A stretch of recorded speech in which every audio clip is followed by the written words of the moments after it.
विचारधारा के नाम से जाना जाता है। रूढ़िवादी विचारधारा, जैसे कि भाई आपके सामने आपके घर वाले कहें कि भाई मैं तो हमारे घर में लड़कियों को नहीं पढ़ने दूंगा, रूढ़िवादी विचारधारा है। समझ में आ गया? आपके आपके घर में आपके सामने जो माता पिता आपसे कहें, आपके जो घर में और कोई लोग कहें, दादा दादी कहें कि बिल्कुल मोबाइल नहीं देखना चाहिए, गलत चीज है, तो ये भी रूढ़िवादी विचारधारा है। क्यों भाई? देखना चाहिए, देखना गलत नहीं है, लेकिन सही उपयोग करना चाहिए। ये शब्द है कि प्रयोग करना करो लेकिन बच्चों, लेकिन सीमित उपयोग करो, सही उपयोग करो। ये आधुनिक विचारधारा है। तो वो विचारधारा जो बहुत पहले से समय से, बहुत पुराने समय से चली आ रही है, आउटडेटेड हो गई है, समय में आधुनिकता के साथ उनमें बदलाव नहीं आया, वही क्या रूढ़िवादी विचारधारा कहलाती है। कि ये जो रूढ़िवादी विचारधारा है उसी के आपके सामने तीन प्रमुख भाग हैं। समझ में आ गया?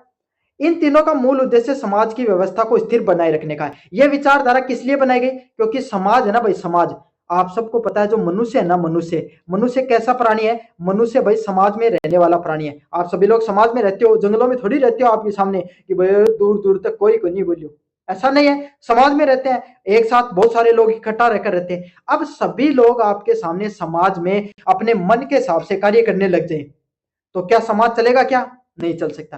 भाई एक छोटी सी बात समझो मेरी, समाज एक ट्रेन की तरह होता है। कैसे होता है? ट्रेन की तरह होता है। अब ट्रेन के अगर सारे के सारे डिब्बे जो या आपके सामने जो इंजन लगा हुआ होता है उसके हिसाब से चलेंगे तभी ट्रेन चल सकती है, तभी ट्रेन चलेगी।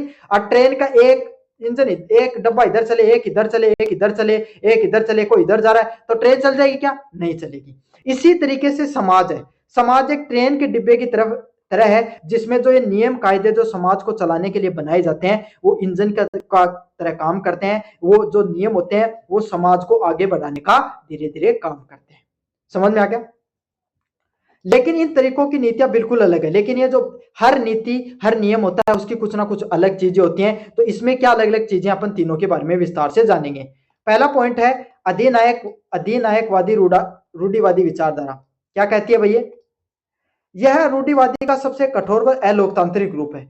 जो रूढ़िवादी विचारधारा है, कौन सी विचारधारा है? जो रूढ़िवादी विचारधारा आपके सामने, जो रूढ़िवाद की विचारधारा है उसका सबसे कठोर व अलोकतांत्रिक, मतलब रूढ़िवादी कोई विचारधारा होती है, कोई भी चीज है भाई, कोई इंसान है आपके घर में सबसे ज्यादा गुस्सेल आदमी है, वो वाली विचारधारा है। या सबसे जो प्राचीन, जिसकी सोच बहुत प्राचीन है, उस प्रकार की विचारधारा है। और अलोकतांत्रिक भी है, मतलब ऐसी चीजें आप लोकतंत्र में नहीं देखने को मिलती है। विचारधारा लोकतंत्र को सूट नहीं करती है। इसका उद्देश्य यूरोप विशेषकर फ्रांस, जर्मनी और रूस में हुआ था। इस विचारधारा का उद्देश्य कहां पर देखने को मिला? फ्रांस, जो यूरोपीय देश है, फ्रांस, जर्मनी और रूस में इसका हुआ था। क्या है इसके अंदर? यह लोकतांत्रिक अधिकार, स्वतंत्र और समानता का घोर विरोधी है। मतलब ये विचारधारा क्या कहती है? आज के समय जो लोकतंत्र में आप क्या कर सकते हो? आप कहीं भी जाकर अपनी बात को रख सकते हो। नरेंद्र मोदी के खिलाफ बोल दिया आपने, अपनी सरकार के खिलाफ बोल दिया आपने, तंत्र के खिलाफ बोल दिया आपने, सरकारी अधिकारी के खिलाफ बोल दिया। ये क्या है? आपके स्वतंत्रता का अधिकार है। समझ में आ गया? अगले वाला क्या? समानता का अधिकार। समाज के, चाहे किसी धर्म के व्यक्ति हो, चाहे किसी विचारधारा के व्यक्ति हो, चाहे आपके सामने आप धर्म आपके सामने को किसी जाति के व्यक्ति हो, किसी लिंग के व्यक्ति हो, आपके साथ समानता बरती जाएगी। कहां पर? सरकारी व्यवस्थाओं में आपके साथ क्या है? समानता से व्यवहार किया जाएगा। लेकिन ये जो विचारधारा है, ये विचारधारा इन सब चीजों का विरोध करती है। कि कहती है कि कोई भी व्यक्ति है ना, उसकी ना तो खुद की कोई व्यक्तिगत स्वतंत्रता होती है, ना उसकी खुद की कोई समानता होती है। समझ में आ गया ना? इसका मानना है कि समाज को व्यवस्था में रखने के लिए सत्ता को एक मजबूत तानाशाह होना चाहिए। यह क्या कर रही है कि सरकार कैसी होनी चाहिए? जो तानाशाह ना अपने लोग, किम जोन वहां नॉर्थ कोरिया का, उस प्रकार की होनी चाहिए कि राजा के जो मन में है ना वो कर दे, अगर उसकी कोई बात नहीं मान रहा मरवा दो उसको। इस प्रकार की बात कहती है विचारधारा अधिनायक रूढ़िवादी विचारधारा, ऑथोरिटिज्म, कंजर्वेटिव। आपको अधिनायकवादी से पता चलेगा, ज्यादा जोर दो, प्रजा पर पूरा कंट्रोल रखो। क्या करो? कंट्रोल रखो। अरे सीधी सीधी बात है। इससे ऐसे समझ लो, आपके गांव का एक दादा है, ये है एक दादा, मतलब दादाजी, वो अपने घर में उसके जितने बेटे हैं, उसके बहू है ना, सब बच्चे हैं, सबको कंट्रोल करके रखता है। समझ में आ गया? कहता है कि तुम्हारी कोई स्वतंत्रता नहीं है, तुम्हारी कोई समानता नहीं है। तो वो किस में आ गया? अधिनायकवादी विचारधारा के अंदर आ गया। एक मजबूत तानाशाह राजा सैन्य शासन हाथों में होनी चाहिए। सीधी सीधी ये विचारधारा क्या कहती है कि सत्ता ना वो आपके सामने एक डिक्टेटर हो गया, कोई तानाशाह हो गया, कोई राजा हो गया, या कोई सैन्य शासन है, उसके हाथों में आपके सामने पूरी की पूरी सत्ता है वो होनी चाहिए, मजबूत हाथों में होनी चाहिए। जोसेफ डी मेट्रो इनके प्रमुख विचारक हैं, और इसके सबसे प्रमुख विचारक कौन है भाई आपके सामने? जोसेफ डी मोटर हैं, जो 20वीं शताब्दी में मुलेसिनो इसी के चरम पर था। देखो ऐसे विचारक कब निकल के आते हैं? जब आपके सामने जो कोई बड़ा तानाशाही व्यक्ति है ना, वो आपके सामने क्या होता है, उस समय राज कर रहा होता है, तो उसकी क्या गुलामी करने वाले कुछ विचारक है ना, इस प्रकार की विचारधारा दे देते हैं कि मेरा जो राजा ना वो मेरे से खुश रहेगा, है ना। और जो वो तानाशाही में गलत काम कर रहा है ना, उनको जस्टिफाई करने के लिए, क्या करने के लिए? उनको जस्टिफाई करने के लिए इस प्रकार के विचारक आते हैं। वो क्या कह देते हैं कि तानाशाही तो बढ़िया है, मुसोलिनी जो आपके सामने जो फांसीवाद की विचारधारा को लेकर चल रहा है ना, तानाशाही वाली, ये बढ़िया आपके लिए। ऐसे लोग कब कहते हैं? क्योंकि उनको गुलामी करनी होती है, उस समय तानाशाह को खुश रखने के लिए इस प्रकार की विचारधाराएं निकल कर आती हैं। अगली वाली विचारधारा संरक्षणवादी रूढ़िवादी की विचारधारा, पैटर्नलिस्टिक कंजर्वेटिव थॉट। क्या कहता है? यह एक पितर सत्तात्मक रूढ़िवाद भी है। क्या है? इसे पितर सत्तात्मक रूढ़िवाद भी कहा जाता है। ब्रिटिश परंपरा से जुड़ा हुआ है। कहां से जुड़ा हुआ है? जो ब्रिटिश साम्राज्य है, जो ब्रिटिश साम्राज्य है उसकी जो पुरानी परंपराएं हैं, क्या है? ब्रिटिश साम्राज्य की जो पुरानी परंपराएं हैं उससे जुड़ी हुई जो थॉट है उसको पितर सत्तात्मक रूढ़िवाद या आपके सामने कहा जाता है। क्या कहता है? ये समाज को एक परिवार मानता है। समाज को क्या कहता है? जैसे परिवार होता है ना, वैसे समाज होता है, जहां अमीर शासक पिता के समान है। जो घर में समाज में क्या है भाई, ये बात कहता है, आपका जो गांव है ना, उसके गांव में कोई एक जो अमीर व्यक्ति है ना, सरपंच मान लो, या अमीर व्यक्ति है ना, वो आपके गांव को क्या पिता है। पिता मतलब उसका संरक्षण करने वाला व्यक्ति है, इस प्रकार की बात कहता है।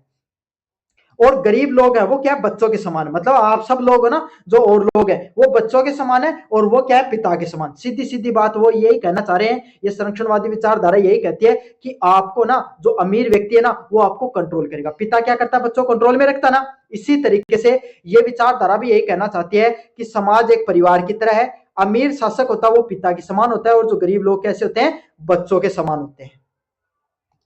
यह सिद्धांत नोब्लेस व ओब्लाइज के द्वारा दिया गया था। किसके द्वारा दिया गया था? नोब्लेस ओब्लाइज के द्वारा यह सिद्धांत वो आपके सामने दिया गया था, जिसका अर्थ है उच्च वर्ग का नैतिक दायित्व है कि वह निचले वर्गों का देखभाल करे। इसमें क्या कहा गया? इसमें यही कहा गया कि आपके सामने जो समाज के जो निचले तबके के लोग होते हैं, समाज में जो गरीब लोग हैं, समाज में आपके सामने जो कम पढ़े लिखे आपके सामने समाज में, जिनके पास ज्यादा पैसा नहीं है, उनको देखभाल, उनके भाई खाना नहीं है तो उनको खाना पहुंचाना हो गया, उनकी शादी, किसी बेटी की घर की बेटी की शादी करना हो गया, इस प्रकार का काम किसको करना चाहिए? उच्च वर्ग को। जो पैसे वाले लोग है ना, उनका आपके सामने ये नैतिक दायित्व बनता है, वो क्या करें? आपके सामने जो निचला वर्ग है उसके देखभाल उनको करनी चाहिए। उनको गरीबों के लिए कुछ कल्याणकारी नीतियां, गरीब लोग हैं उनके लिए कुछ कल्याणकारी काम कर दिया, समाज में असंतोष विद्रोह न फैले, कुछ ना कुछ क्या है, खुद पैसे भी कमाओ और दूसरों में भी बांटो। तो ये नेगेटिव बात नहीं कर रहा, बात तो ये पॉजिटिव कर रहा है, लेकिन बस इसका आपके सामने उदाहरण ये बच्चे वाला दे देना ताकि आपको अच्छे से समझ में आ जाए। समझ में आ गया भाई? पैसा कमाओ, लेकिन कुछ पैसा आजकल करते हैं भाई, मेरे लोग कुछ पैसा कमाते हैं, कुछ लोग समाज में भी लौटाते हैं उस पैसे को। तो यही बात ये कहता है कि समाज में आपको जो पैसा कमा रहे हो उसका कुछ हिस्सा आपको समाज को भी लौटाना चाहिए, ताकि समाज है उसमें कोई सी भी प्रकार का कोई असंतोष ना देखने को मिले। भाई समझ में आ गया आपको अच्छे से? चलिए अगले वाले पॉइंट की तरफ बढ़ते हैं। नवीन दक्षिण पंथ कौन सी विचारधारा है? नवीन दक्षिण पंथ, द न्यू राइट आपके सामने एक नई विचारधारा है, नवीन दक्षिण पंथ। नवीन दक्षिण पंथ क्या कहता है? यह 1980 के दशक में, यह 1980 के दशक में उभरा एक आधुनिक रूप है। क्या है? जो दक्षिण पंथ है उसके एक नए रूप के अंदर आपके सामने यह विचारधारा पनपी है, जिसको थेचरवाद, मैग्रेट थेचर के द्वारा चालू किया गया। किसके द्वारा?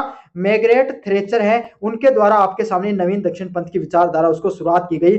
और रिगनामिक्स रोनाल्ड रिगन्स के रूप में जाना जाता है। और इसको किसके रूप में जाना जाता है भाई? इसको जो रिगमानिक्स हैं, ये जो एक दो विचारक इसमें थेचरवाद है जो मैग्नेट थेचर के द्वारा दी गई, और रिगनामिक्स जो रेनाल्ड रिगन्स के द्वारा दी गई, ये दो प्रकार के व्यक्तित्व है जिनके द्वारा मुख्य रूप से विचारधारा है वो दी गई है।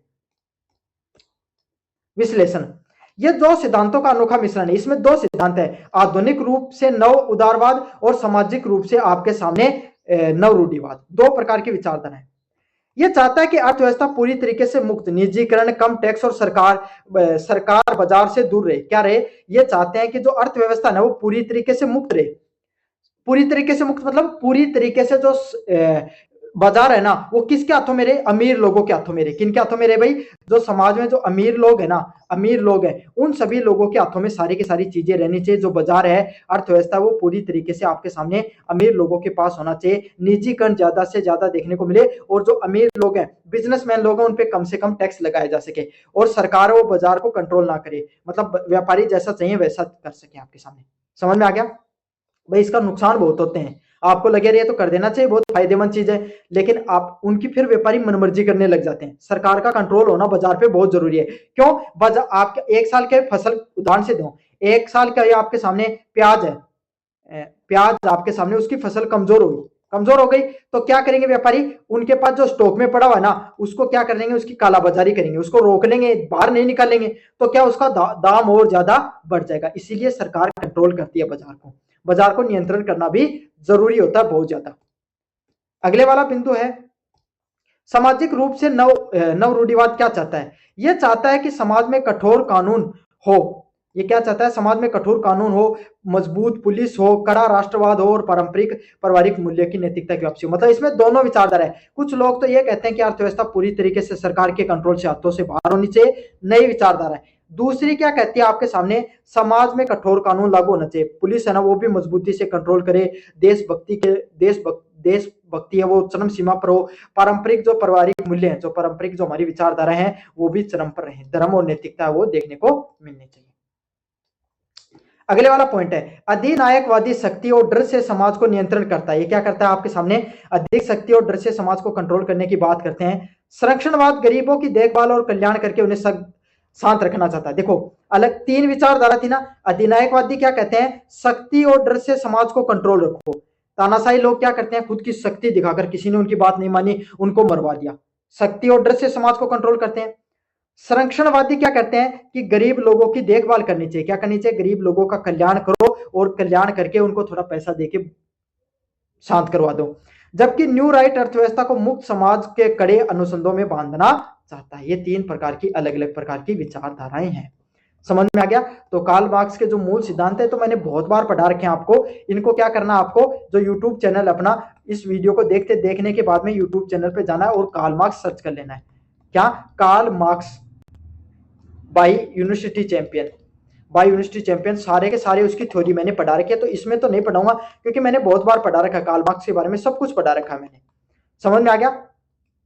अगले वाला कॉन्सेप्ट पढ़ाऊंगा कार्ल मार्क्स के अलावा जितने। चलिए अगले वाला प्रश्न है राष्ट्रवाद का अर्थ स्पष्ट कीजिए तथा उनके प्रकारों के बारे में बताइए। वैसे एक बात बता देता हूं, कार्ल मार्क्स पढ़ लेना, आएगा ये परीक्षा में। कार्ल मार्क्स सबसे फेवरेट टॉपिक होता है और पर्सन उसका आता है तो इस बार भी आएगा, जरूर से पढ़ लेना। मैंने सब कुछ पढ़ा रखा कार्ल मार्क्स के बारे में, अच्छे से उसको एक बार पढ़ लेना। अगले वाला है राष्ट्रवाद का अर्थ स्पष्ट करो तथा उनके प्रकारों का वर्णन करो। राष्ट्रवाद क्या होता है और उनके कितने प्रकार होते हैं उसके बारे में आपको बताना है। अच्छा प्रश्न है भाई, एग्जाम में बारंबार देखने को मिलता है। आधुनिक विश्व में राष्ट्रवाद सबसे शक्तिशाली राजनीतिक विचारधाराओं में से एक है। मतलब आज के समय आपके सामने जो राष्ट्रवाद है वो क्या आपके सामने? राष्ट्रवाद सबसे शक्तिशाली राजनीतिक विचारधाराओं में से एक है। राष्ट्रवाद अपने देश के लिए मर मिटने के लिए तैयार रहना, हर परिस्थिति हो आप अपने देश के साथ खड़े हो, उसी को राष्ट्रवाद के नाम से जाना जाता है। किसके नाम से जाना जाता है? राष्ट्रवाद के नाम से जाना जाता है। समझ में आ गया? ये देशभक्ति और धर्म, ये मैं आपको बता रहा हूं राजनीति के सबसे जरूरी पहलू है। इनके नाम पर है ना, इनके नाम पर ये मान लो जब से समाज चालू है ना, जब से सामाजिक परंपराएं चालू हुई हैं, जब से ये राज्य जैसी परंपराएं देखने को मिल रही हैं, तब से लेकर आज तक धर्म और देशभक्ति, राष्ट्रवाद, ये दो चीजें ऐसी हैं जिनके नाम पर लोगों को जितना मूर्ख बनाया गया ना, उतना किसी विचारधारा के माध्यम से नहीं बनाया गया। समझ में आ गया? ये उस समय भी चलती थी और ये आज भी चलती है, ये हमेशा चलती रहेगी। समझ में आ गया? तो दुनिया की सबसे शक्तिशाली विचारधाराओं में से एक है। इसी भावना में साम्राज्यवाद को उखाड़ फेंका और कई नए राष्ट्रों का निर्माण किया। और जो पुरानी जो साम्राज्यवाद जैसी विचारधाराएं थी उसको आपके सामने इसने उखाड़ फेंका और आपके सामने जो नई